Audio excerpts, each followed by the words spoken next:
Class, today is the lecture which is about the levels of meaning and the principles of interpersonal communication. So let's start from the levels of meaning.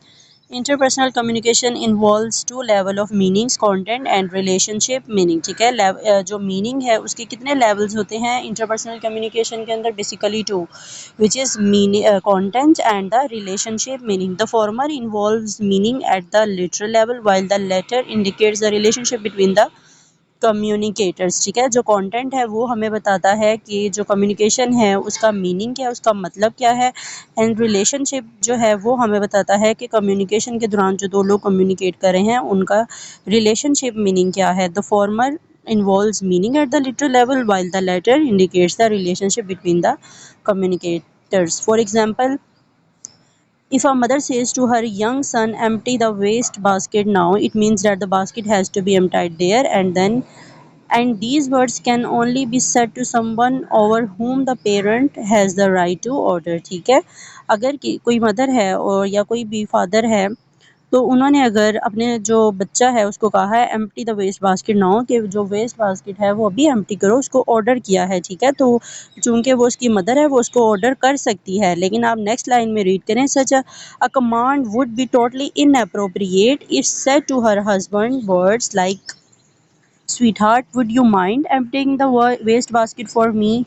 Have a relational meaning which reflects a more equal relationship. ठीक है, तो इन दो lines के अंदर जो है, दो तीन लाइंस के अंदर डिफरेंस बताया हुआ है कि अगर जो मदर है अगर वो अपने चाइल्ड से एक अलग मीनिंग में बात करेंगी. ठीक है, वो अप्रोप्रिएट सेंटेंस है जिसमें उसने उसको ऑर्डर किया है कि ये जो बास्केट है इसको एम्प्टी करो. लेकिन नेक्स्ट लाइंस में क्या बताया है कि जो अगर वही मदर जो है वो अपने हस्बैंड को कोई काम करवाना चाहेगी तो वो क्या करेगी, एक अच्छा सा सिंपली सा वो वर्ड यूज़ करेगी like sweetheart would you mind emptying the waste basket for me. Have a relational meaning. तो इसके अंदर क्या है कि उनका रिलेशन शो होगा, इसमें वो उसको ऑर्डर नहीं कर रही है, तो कम्युनिकेशन का एक तरीका होता है. ठीक है, तो ये क्या है, कंटेंट है और रिलेशनशिप मीनिंग है विच रिफ्लेक्ट्स अ मोर इक्वल रिलेशनशिप, जो कि शो कर रहा है कि इनके दरमियान में जो है वो एक इक्वल रिलेशनशिप है और वो उसको ऑर्डर नहीं कर रही है.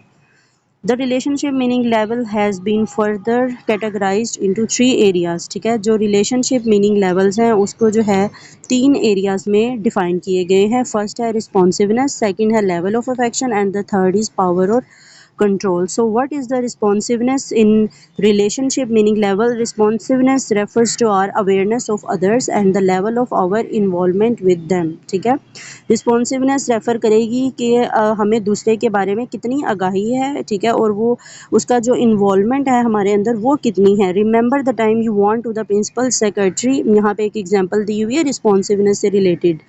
एग्जाम्पल क्या है कि जब आप जाते हैं प्रिंसिपल के ऑफिस में and she did not attend you properly, instead of listening attentively to your problem she kept glancing at her watch and shifting incessantly in her chair. Well, she was simply not interested in you and what you had to say. When people do not look at us or when they ignore us while you are trying to engage them, they are displaying low responsiveness. ठीक है, एक principal आप उसके पास जाते हैं, उनसे interact करते हैं, लेकिन वो आपको इंटरेस्ट शो नहीं करवाती या इग्नोर करती है, तो इसका मतलब क्या है, वो आपको लो रिस्पॉन्स शो कर रही है, low responsiveness. And if she had maintained eye contact, nodded her head while listening to your problem or provided some other form of feedback, she would have conveyed higher responsiveness.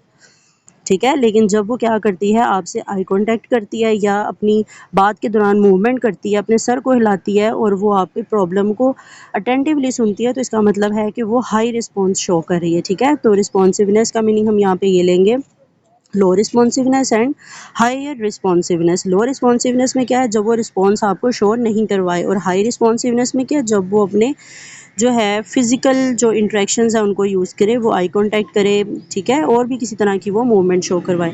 The second category क्या है, level of affection. अब level of affection क्या है, ये क्या हमें बताता है रिलेशनशिप मीनिंग के अंदर. ठीक है, ये हमें बताता है जी द डिग्री ऑफ पॉजिटिव और negative feeling display during interaction. जब हम इंटरेक्ट कर रहे थे, आपस में बातचीत कर रहे थे, तो हमारी जो फीलिंग्स थी, जो मीनिंग जो डिस्प्ले किया गया था, वो नेगेटिव था या पॉजिटिव था। We communicate to people that we like और dislike them by the word we speak, by the tone we adopt to speak to them and how close we sit to them etc। ठीक है, हम किसी से भी एक तरह से बात नहीं करते, हम हमारे रिलेशंस होते हैं हर किसी से डिफरेंट, तो हम उनकी बेस पर उनसे जो है वो बातचीत करते हैं, उसी तरह से उनको हम रिस्पॉन्स करते हैं। ठीक है, हम जिसको लाइक करते हैं, जिसको हम डिसलाइक करते हैं, या अगर किसी को लाइक करते हैं उससे हमारा ज़्यादा इंटरेक्शन होगा, जिसको हम डिसलाइक करते होंगे उससे हम कम कम्युनिकेट करेंगे। तो ये डिपेंड करता है हमारे लेवल ऑफ अफेक्शन के ऊपर। थर्ड है जी पावर और कंट्रोल।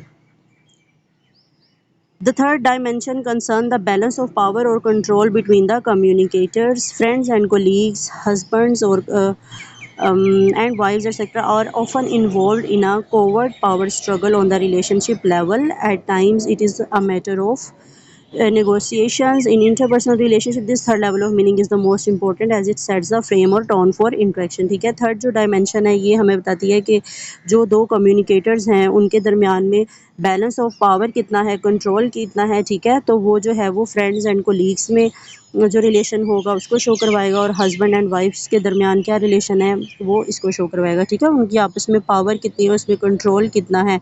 सो क्या था, first one is responsiveness and second level of communication, and the third is power or control. So these were the relationship level meanings.